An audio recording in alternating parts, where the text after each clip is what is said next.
వాస్తవంగా ఏంటంటే కోయిర్కు సంబంధించి ఒక అమ్మాయి 14 ఇయర్స్ ఉంటుంది. ఆ అమ్మాయి కొంచెం మెంటల్లీ ఇన్బ్యాలెన్స్ ఉండే. ఆమె ఒక రోజు సడన్గా కోయిర్లో రైల్వే స్టేషన్కి వచ్చింది. రైల్వే స్టేషన్లో ట్రైన్ ఎక్కి జైరాబాద్ వచ్చింది. జైరాబాద్లో దిగింది. దిగిన తర్వాత ఆ అమ్మాయికి ఏం చేయాలో తెలియదు. నైట్ ట్రైన్ 1 దిగింది. ఆ ఇంట్లో మిస్ అయింది. వాళ్ళ తల్లిదండ్రులు కూడా చూసుకోలేదు.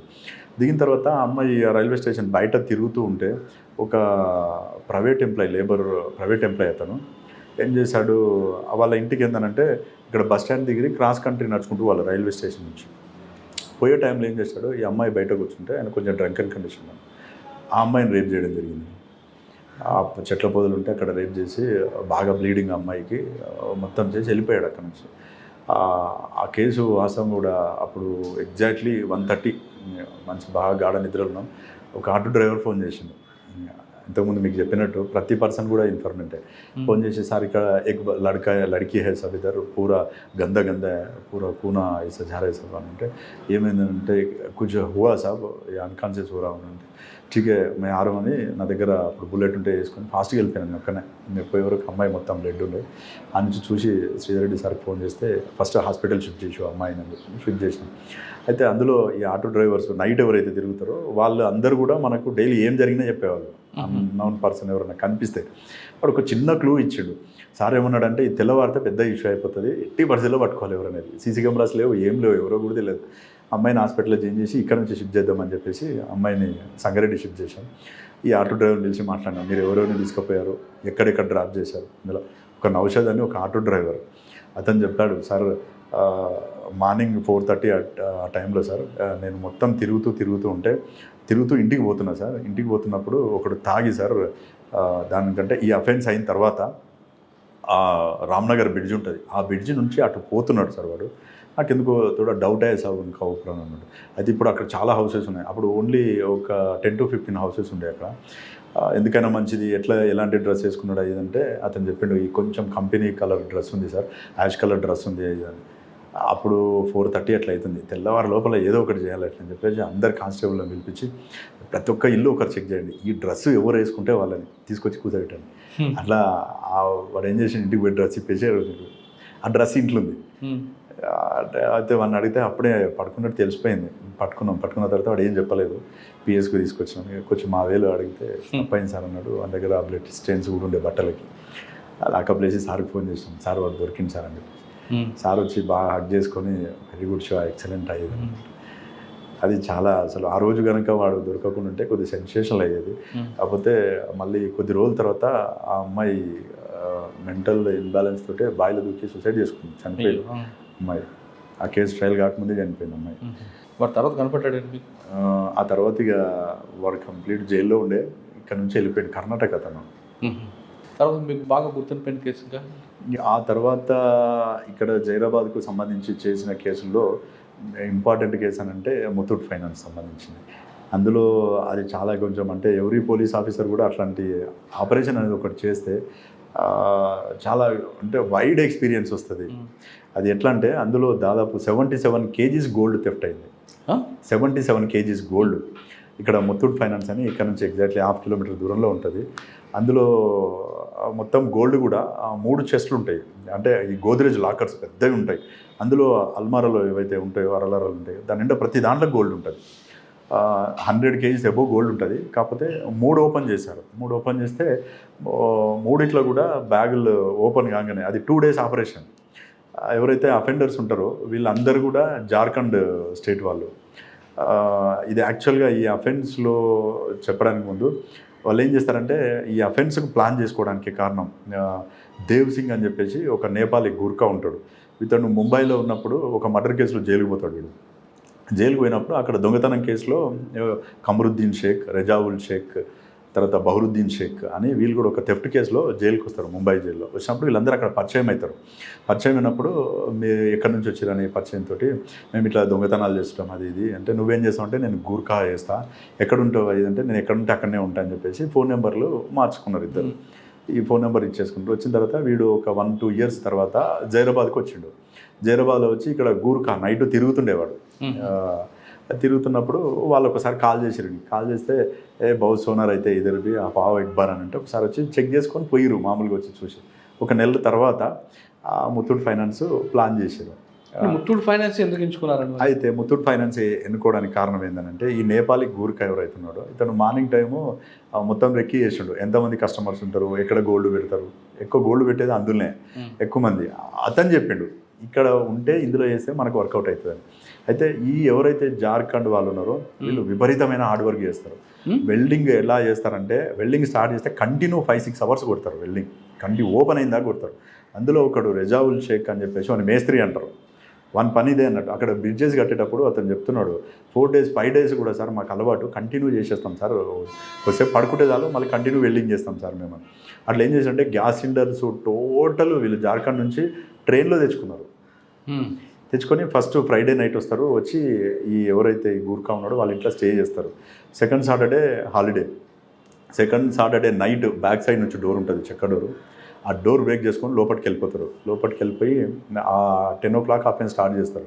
హాఫెన్ స్టార్ట్ చేసి మార్నింగ్ 5 o'clock వరకు ట్రై చేస్తారు, కానీ ఓపెన్ కాలే. మళ్ళీ నెక్స్ట్ డే వస్తారు, సేమ్ 10 o'clock వచ్చేసి మళ్ళీ స్టార్ట్ చేస్తారు. గ్యాస్ సిలిండర్స్ సఫిషియెంట్ ఉన్నాయి వాళ్ళ దగ్గర. కంటిన్యూ కొడుతుంటే మార్నింగ్ 3:30-4 మధ్యలో ఓపెన్ అయిపోయినాయి.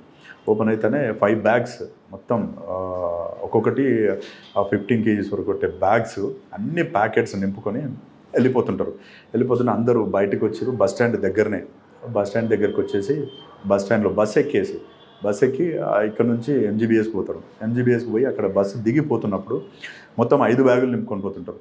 లాస్ట్కి వచ్చేవాడు అశోక్ శర్మ అని ఒక అఫెండర్. అందులో అతను కొంచెం వెనకబడ్డప్పుడు వెనకాల నుంచి అక్కడ పోలీస్ అవుట్ పోస్ట్ ఉంటుంది కదా, డౌట్ వచ్చేసి ఆగు అంటుంటే వాడు బ్యాగ్ వదిలిపెట్టి పారిపోతాడు. ఆ పారిపోయే క్రమంలో ఈయన పర్సు పడిపోతుంది. ఆ పర్సులో ఒకటి ఉద్వా బ్రాంచ్కి సంబంధించింది, సాహెబ్గంజ్ డిస్టిక్ ఉద్వా బ్రాంచ్ అని ఒకటి ఉంటుంది. ఆ ఉద్వా బ్రాంచ్లో వీని అకౌంట్లో ఒక 5,000 రూపీస్ అమౌంట్ వేసినట్టు ఒక స్లిప్ దొరికింది. ఆ స్లిప్ దొరుకుతానే ఆ స్లిప్పు అది ఏదైతే ఉందో అక్కడ కన్సర్న్ పోలీసులు చూస్తే ఆ చిట్టీల పైన ఏవైతే స్లిప్స్ ఉంటాయి కదా, జైరాబాద్ ముత్తూట్ అని వచ్చింది. అఫ్జల్గంజ్ ఇక్కడ అఫెన్స్ అయింది, అక్కడ అది అయింది. యాక్చువల్గా అప్పుడు నాకు మ్యారేజ్, నేను సెలవులో ఉండే, నరేందర్ సార్ ఉండే. దాన్ని మొత్తం సీన్ ప్రొటెక్ట్ చేసి డిఎస్పీ గారిని పిలిపించి ఇదంతా చేసిన తర్వాత అక్కడికి పోయి అఫ్జల్గంజ్ పోలీసుని అడిగితే మేము ఇట్లా డైరెక్ట్ చేయడానికి లేదు, 102లో కోడ్ డిపాజిట్ చేస్తాం తీసుకున్నానంటే ఓకే అని చెప్పేసి వాళ్ళు వేసారు. అశోక్ శర్మ ఒకటి దొరికిండు, వాడిని ఇంటరాక్షన్ ఎక్కడ దొరికాడండి? అఫ్జల్గంజ్లోనే దొరికింది. అఫ్జల్గంజ్ పోలీసు పట్టుకున్నాడు. వాడు అసలు నోరే విప్పాడు, నాకేం తెలియదు అంటాడు, మాట్లాడాడు, ఏం చెప్పలే. సరే అని చెప్పేసి అట్లే పెట్టేసారు. ఇక ఆ ప్రాపర్ డిపాజిట్ చేశారు. ఆ తర్వాత భీమ్రెడ్డి సార్ ఉండే అప్పుడు, ఇప్పుడు ఏసీపీ భీమ్రెడ్డి సార్ సిసిఎస్లో ఇన్స్పెక్టర్ ఉండే, ఇప్పుడు సార్ ఏసీపీ పటంచెరు ఏసీపీ కూడా వేశారు. ఫస్ట్ ఆ కేసులో Narender sir and Bhim Reddy sir ఇద్దరు కూడా ఇక్కడ నుంచి జార్ఖండ్ వెళ్ళి ఆ ఏరియా మొత్తం చూసుకున్నారు. కానీ అఫెండర్ లిఫ్ట్ చేయడం చాలా కష్టము అని చెప్పేసి వచ్చి అప్పుడు షిముషి బాజ్పేయి మేడం ఐపీఎస్ ఎస్పీ గారు ఉండే, మేడం చెప్తే సరే అని చెప్పేసి ఊరుకున్న తర్వాత అప్పుడే ఎలక్షన్స్ వచ్చినాయి, మళ్ళీ 2014 ఎలక్షన్స్. ఆ ఎలక్షన్లో బిజీ అయిపోయినాం. ఆ అఫెన్స్ మాత్రం అట్లే ఉంది. ముత్తూట్ వాళ్ళు బాగా ప్రెజర్ పెడతారు, ఎట్లనే కేసు డిటెక్ట్ చేయాలని. 6 months అయిపోయింది. అప్పుడు స్టార్ట్ చేసాం. 6 months తర్వాత ఏం చేద్దామని మొత్తం ఫైల్ అంతా తీసుకొని స్టడీ చేస్తే మెయిన్ మనకు క్లూ ఏంటంటే ఆ బంగారం దొరికిందనుకంటే వాడిని అడిగితే ఏమీ చెప్పాడు అశోక్ శర్మ. అసలు ఈ అకౌంట్ నెంబర్ ఏందని చెప్పేసి నేను శ్యామల వెంకటేష్ సార్ ఇద్దరమే పోయినాం. జార్ఖండ్ పోయాం, సాహెబ్గంజ్ డిస్టిక్ పోయి అక్కడ నుంచి ఉద్వా బ్రాంచ్కి పోయినాం. ఉద్వా అనేది ఒక ప్లేస్, అది ఆడ పోయి బ్యాంక్ మేనేజర్ని కలిస్తే ఆయన రిక్వెస్ట్ చేసాం ఈ అకౌంట్ ఎవరిది అంటే చెప్పిండు, ఇట్లా పలానా అశోక్ శర్మ అది అని చెప్పిన తర్వాత మన ఇల్లు అన్నీ ఐడెంటిఫై చేసాం. ఒక చిన్న రిక్వెస్ట్ చేసినాం, సార్ ఈ అకౌంట్లో ఇది ఇట్లే రన్ చేయండి, దీన్ని డిస్టర్బ్ చేయకండి, కొంచెం నా పర్సనల్ నెంబర్ పెట్టండి అందులో రిక్వెస్ట్ చేసి పెట్టనన్నాడు.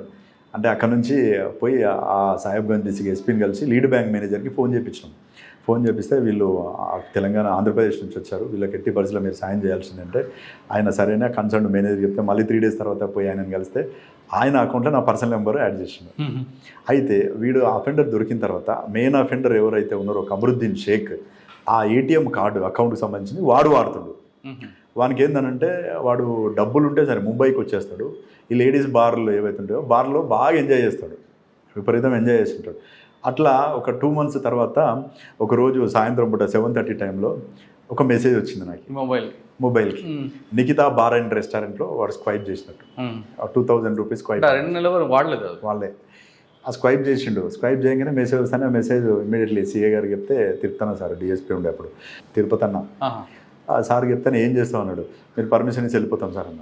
ఓకే వెళ్ళిపో అన్నాడు. 4 కానిస్టేబుల్స్ ఏమాత్రం ఆలోచించాలి, ఇమ్మీడియట్లీ వెళ్ళిపోయాను ముంబై పోయి అది మొత్తం జస్ట్ నెట్లో చూసుకునే మాకు ఏం తెలియదు అసలు అది ఎక్కడ మొత్తం సెర్చ్ చేసాం. చేస్తే ఆ పన్వేల్ ఏరియాలో నిఖితా బార్ అండ్ రెస్టారెంట్ అని ఉంది. ఒకటి ఐడెంటిఫై 2 days పట్టింది దానికి. అడిగి పోయినాం. పోయిన తర్వాత అది 7 o'clock ఓపెన్ అవుతుంది బారు, 9 o'clock క్లోజ్ అవుతుంది. ముంబైలో అన్ని బార్లు కూడా 7కి ఓపెన్ అయ్యి 9 క్లోజ్ అయిపోతాయి, లేడీస్ బార్లన్నీ. అయితే వాడపోతే ఒక సంగమేష్ అని ఒక మేనేజర్ని పట్టుకొని వానికి కొన్ని డబ్బులు ఇచ్చినాం. ఒక 5,000 రూపీస్ ఇచ్చేసి అప్పటికి ఈ పలానా నెంబరు పర్సన్ ఇట్లా ఈ పేరు మీద వస్తాయని చెప్పేసి అన్న ఫేస్బుక్ ఉండే మనకి. ఆ ఫేస్బుక్ ద్వారా ఫోటో తీసుకున్నాం. చూపిస్తే వాడు ఐడెంటిఫై చేసి ఎస్ ఈ పర్సన్ వస్తాడు సార్, అప్పుడప్పుడు వచ్చి బాగా ఎంజాయ్ చేసిపోతాడు సార్, డబ్బులు విపరీతంగా చదువుతాడు అది అని చెప్పాను. మేము ఇక్కడే ఉంటాం 10 days అయినా 15 days అయినా, అతన్ని ఎప్పుడు వచ్చినా సరే మాకు చెప్పు అని చెప్పినాం. 10 days ఉన్నాం, వాడు రాలే. మళ్ళీ జైరాబాద్ వచ్చినాం, వాడు వచ్చినాడు. మళ్ళీ మెసేజ్ వచ్చింది. మళ్ళీ పోయిన తర్వాత వాడు అక్కడే ఉన్నాడు. అయితే 2 days వెయిట్ చేసినాం. 2 days వరకు వాడు రాలే. అయితే ముంబై తిరుగుదామని చెప్పేసి బాంద్రా ఏరియాకి పోయినాం మేము. ముంబైలో విపరీతమైన ట్రాఫిక్ కదా, తెలియదు మాకు. పోయి బాంద్రా ఏరియాలోనూ వాడు బార్కి వచ్చింది. ఆ నుంచి ఇక్కడికి వచ్చే వరకు టైం క్లోజ్ అయింది, మళ్ళీ పోయిండు. ఇంక ఇట్లా లాభం లేదని చెప్పేసి మనం నమ్ముకున్నది CDR. 10 రోజులు ఏం చేస్తారండి? వెయిట్ చేసాం వస్తాడని చెప్పేసి. ఎందుకంటే మన ఫోన్ నెంబర్ తెలియదు. బోర్ అంటే తప్పదు కదా, వెయిట్ చేయాల్సింది. అదే కదా పేషెన్సీ కావాల్సింది మన క్రైమ్లో. అంత అంటే పట్టుకోవాలన్న ఒక జీలు గట్టిగా ఉంది. వానొక్కని పట్టుకుంటే ఎట్టి పరిస్థితిలో తెలిసిపోతుందని మనకు ఉన్నది ఒక్క క్లూ అది. ఇక ఆ తర్వాత ఇది కాదని చెప్పేసి మళ్ళీ వచ్చినాం. CDRs ఇక ఏమైనా చేయాలని చెప్పేసి ఇక్కడ డంప్ అక్కడ డంప్ తీసి డంప్ పెట్టేసి ముంబైది అది కంపేర్ చేస్తే 1 నెంబర్ వచ్చింది. నెంబర్ కంటిన్యూ ట్రాక్ చేసుకుంటూ మన హైయెస్ట్ CDRs ఎవరున్నాయి ఏం కథ అని చూస్తే వీడు మళ్ళీ ఒక నేపాలీ అతనికి కాంటాక్ట్ ఉన్నాడు. నేపాలీ ఓకే. ఒక నేపాలీ గూర్ఖాకు ఇంకొక కాంటాక్ట్ దొరికింది. జీడిమెట్ల ఏరియాలో ఉంటుండే. ఆ జీడిమెట్ల వాణి పట్టుకుంటే వాడు ఇది మా మామ నెంబర్ సార్, చెన్నైలో ఉంటాడని చెప్పింది. ఆ చెన్నైలో వీనితో వాడిని పిలిపించి దామామ కొంచెం అది ఉందంటే అతను వచ్చింది ఇడికి. ఆ చెన్నైలో ఉన్న వానికి ఈ కమరుద్దీన్ కాంటాక్ట్లో ఉన్నాడు. వీనితో ఫోన్ చేయించినాం. అయితే వాడు వీడిద్దరు కలిసి ఒక థెఫ్ట్ కేసులో జైలుకు పోయారు ఇద్దరు. వాడు చెప్పగానే అయితే అక్కడ పోయిన తర్వాత ఈ పైసలన్నీ అయిపోయినాయి. ఇక తాగి తిరగడమే కదా వీళ్ళ పని. ఒక మంచి ఆ ప్లేస్ చూసినా మంచి బ్యాంక్ ఉంది అంటే ఇక్కడ చెప్తే వానికి డౌట్ వస్తుందని పూణే అని చెప్పించినాం. మనం పూణేలో ఉంది ఆ ఫ్రెండ్స్ వచ్చేయని అన్నాడు. ఫస్ట్ ఎక్కడ కలుద్దామంటే హైదరాబాద్లో కలుద్దాం మనం అని అన్నాడు. ఫ్లైట్లో తిరుగుతారు వీళ్ళు అందరూ, అఫెండర్స్ అందరు కూడా. మంచి టక్ వేసుకొని ఫ్లైట్లో టికెట్ బుక్ చేసుకున్నాడు. అయితే నేను ఎయిర్పోర్ట్లో పనిచేసిన కాబట్టి ఇమిగ్రేషన్ కొంచెం ఇది ఉండే. మన ఆధార్ కార్డు మన దగ్గర ఉంది. ఆధార్ కార్డు డీటెయిల్స్ చెప్తే వాళ్ళు చెప్పేశారు నేను పలానా కింగ్ఫిషర్ ఉండే, కింగ్ఫిషర్లో ఫ్లైట్ బుక్ అయింది, connecting flight Bengaluru to Hyderabad. Night వాడు అక్కడికి 12 o'clock అక్కడ దిగుతాడు. మళ్ళీ కనెక్టింగ్ ఫ్లైట్లో మార్నింగ్ 3:45 హైదరాబాద్లో దిగుతాడు. డిఎస్పీ గారు, సిఐ, నేను ఒక 10 మంది విన్నాం. మనకి పోయి నన్ను లోపలికి పోమన్నాడు. నాకు అక్కడ కొద్దిగా ఆ లోపల పరిచయాలు ఉండేసి ఇమిగ్రేషన్ బ్లేజర్ వేసుకొని లోపలికి వెళ్ళిపోయినాం. ఆ లాడర్ దగ్గరికి పోయి నిలబడ్డా. మంచి రేబాన్ గ్లాసులు పెట్టుకొని, బ్లూ కలర్ షర్ట్ వేసుకొని, ప్యాంట్ వేసుకొని, టక్ వేసుకొని, ట్రావెల్ బ్యాగ్ పట్టుకొని వస్తుంది సల్మాన్ ఖాన్ లెక్క. పోయి వెనకాల నుంచి పట్టుకోగానే వానికి షాక్ ఇస్తే ఎట్లయితే జలకి ఒక్కసారి పరిశాన్ అయిపోయింది. వానే ఫస్ట్ డైరెక్ట్ అతన్ని పట్టుకున్నాం. డైరెక్ట్ రన్వే మీద పట్టుకొని చలో అంటే మేరకు క్యూ పగడే కాముష్ ఆవాప్ అని చెప్పేసి దగ్గర పిస్టల్ ఉంటే చూపించేసి తీసుకొచ్చి ఇంట్రాగేషన్ చేసిన తర్వాత చెప్పేసిండు, మొత్తం చెప్పేసిండు. సార్ అఫెండ్ చేసినాం, బౌద్ధ సోనా నిలే హమారే को वो पूरा जाने के टाइम पे ऐसा एक बैग इधर और एक కలకత్తాలో ఒక బ్యాగ్ వదిలేసారు. అది కూడా అయితే వాళ్ళు ఏం చేశారంటే మనం ట్రైన్ కూడా ట్రాక్ చేసాం. వీళ్ళు వెళ్ళిపోతున్నప్పుడు ఏ ట్రైన్ ఎక్కిరని చెప్పేసి అక్కడ కలకత్తా పోలీస్కి చెప్తే ఆ ట్రైన్ కంటే ముందు, కలకత్తా కంటే ముందే డ్రాప్ అయ్యారు వీళ్ళు. డ్రాప్ అయినప్పుడు అన్ని రైల్వే స్టేషన్ అలర్ట్ చేసాం కదా, వాళ్ళు ఏం చేశారంటే ఎక్కడెక్కడైతే ముందు డ్రాప్ అవుతారో ఆ రైల్వే పోలీస్ బాగా యాక్టివ్ ఉన్నారు. చూసి వీళ్ళు పోలీసులు చూసి దిగే బ్యాగులను కూడా చెప్పేసి మనం పెద్ద బ్యాగ్స్ ఉండొచ్చు వాళ్ళ దగ్గర అని. ఆ బ్యాగ్లో ఎమ్మటి పడితే ఒక బ్యాగ్ వదిలేసి పారిపోయారు. ఇంకా 3 బ్యాగులు అక్కడ మిగిలినాయి. అచ్చా అని చెప్పేసి మళ్ళీ తర్వాత పోయి అక్కడ వాళ్ళు కూడా డిపాజిట్ చేశారు. అది బ్యాంక్ నుంచి రికవర్ చేసుకున్నాం.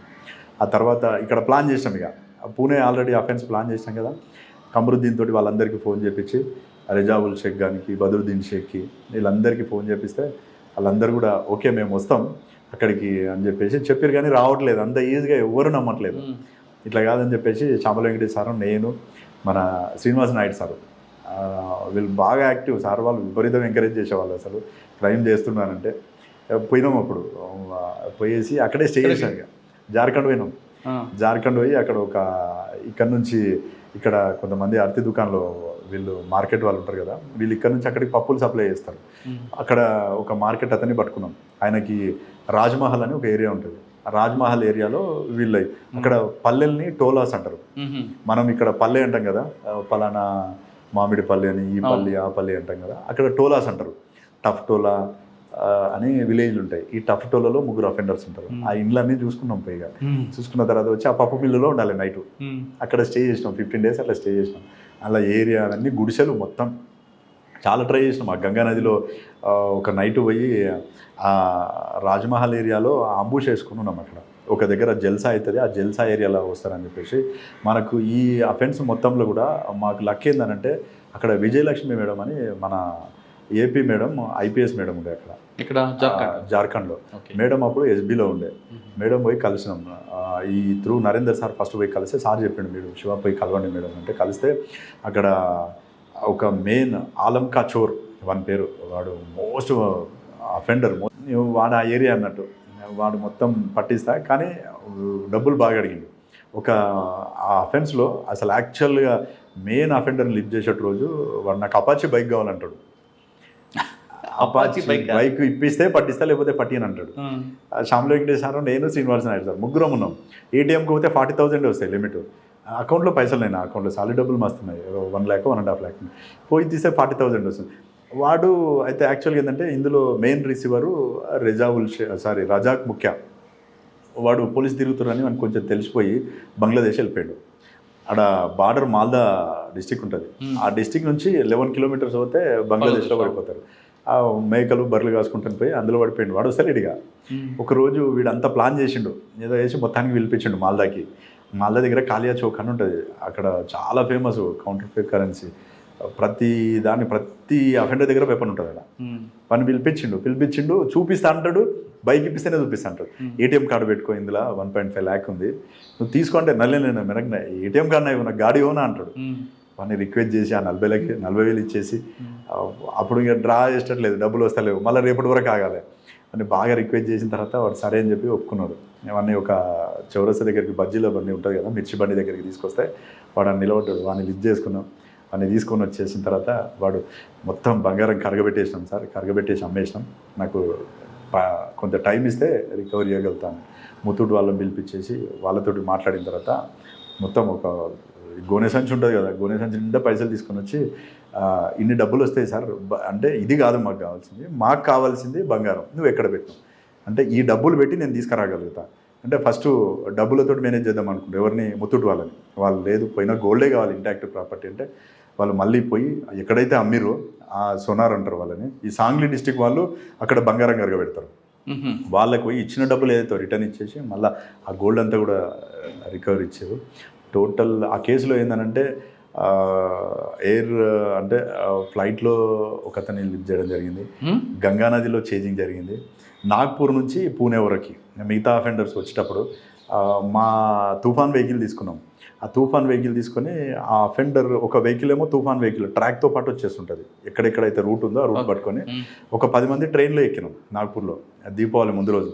ఆ అఫెండర్స్ని ఐడెంటిఫై చేయాలి, ఏ బోగిలో ఉన్నారని చెప్పేసి. వీనికి మొత్తం మాస్క్ వేసేసి కమరుద్దీన్ గారికి అఫెన్స్ కోసం వచ్చిన ఒక బోగిలో ఉన్నారు 15 మంది విత్ సిలిండర్స్ తీసుకొని వచ్చారు మొత్తం 4 బ్యాగుల్లో. ఐడెంటిఫై చేసిన తర్వాత వీళ్ళందరూ ఇందులో ఉన్నారని, ఆ బోగి మొత్తం మనకు కావాలి, ఏం చేద్దామని చెప్పి ఆ టీసీని పిలిచేసి ఆయనకు 5,000 ఇచ్చేస్తే బోగి ఏమన్నా చేసుకో అన్నాడు. ప్యాసింజర్ ఉండగానే వాళ్ళందరినీ కాల్ చేపించి వేరే బోగిలకు పంపించేసి, ఎవరైతే ఒక నా మొత్తం 1 సెటప్ ఉంటుంది కదా, ఆ సెటప్లో ఉన్న వాళ్ళందరినీ క్లోజ్ చేసినాం.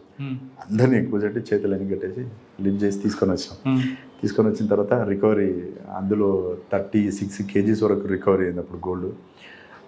కాకపోతే అందులో గ్రేట్ అచీవ్మెంట్ ఏంటంటే టీం వర్క్ ఎక్సలెంట్. అసలు ఒక 25 days వరకు నేను, శ్రీనివాస నాయుడు సారు, శ్యామల వెంకటేష్ సారు, తర్వాత తిరుపతన సారు, డిఎస్పీ అక్కడే ఉన్నాం. మొత్తం మాల్దాలో ఉన్నాం, కాలియా చౌక్లో ఉన్నాం, రాజ్మహల్లో ఉన్నాం.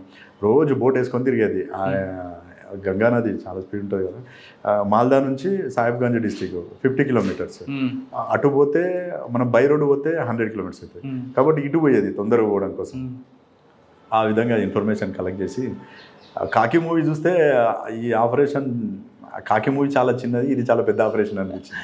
సార్ దీంట్లో చాలా ఖర్చు అయింది కదా, ఖర్చును ఎవరు భరించారు? యాక్చువల్గా మొత్తం అప్పుడు వాడిన దానికి ఫస్ట్ నేను పెట్టుకున్నాను టోటల్ అమౌంట్ దాదాపు 3.5 lakhs. తర్వాత వాళ్ళు ఇచ్చిర్రు ఆ అమౌంట్ ఏదైతే ఉందో ఎస్పీ గారు పిలిపించి టోటల్ అమౌంట్ ఇంత ఖర్చు అయింది అంటే ఆయన పిలిపించి లిటరల్గా అయింది, జెన్యున్గా చెప్పడం జరిగింది. మొత్తం అమౌంట్ వాళ్ళు ఇచ్చారు, ఖర్చు అయింది. కానీ పోయింది 77 kgs వచ్చింది 36 kgs. అయితే 36 కేజీస్ రికవర్ కావడానికి కారణం ఏంటంటే ఇందులో నేపాలీ గ్యాంగ్ 50% జార్ఖండ్ గ్యాంగ్. ఈ నేపాలీ గ్యాంగ్ ఎవరైతే ఉందో దేవ్ సింగ్ వాళ్ళ తమ్మునికి ఇచ్చి మొత్తం ప్రాపర్టీ ఇచ్చి పంపించేసిండు. వాడు పోయి నేపాల్లో పడిండు. వీళ్ళ దగ్గర ఏదైతే ప్రాపర్టీ ఉందో అది మొత్తం రికవర్ చేసాం. ఆ నేపాలీ ఇప్పటికి కూడా దొరకలేవాడు, ఆ ప్రాపర్టీ తీసుకొని పారిపోయిండు. అందులో ఇంకొకటి కూడా ఏంటంటే గోద్రేజ్ లాకర్ ఎక్కడ ఓపెన్ కాదని చెప్పారు.